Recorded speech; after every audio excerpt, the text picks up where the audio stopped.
Municipal కార్మికులకు మద్దతుగా secretariat ముట్టడికి ప్రయత్నించిన బీజేపీ ఎమ్మెల్యేలను అడ్డుకున్నారు పోలీసులు. ఎమ్మెల్యేలు పోలీసుల మధ్య తోపులాట జరగడంతో ఉద్రిక్త పరిస్థితి ఏర్పడింది. దీంతో బీజేపీ నేతలను అరెస్ట్ చేశారు పోలీసులు.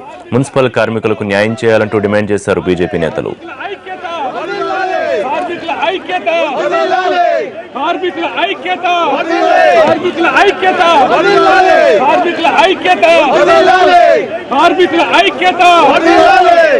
ప్రభుత్వ నియంత్రణ వైఖరి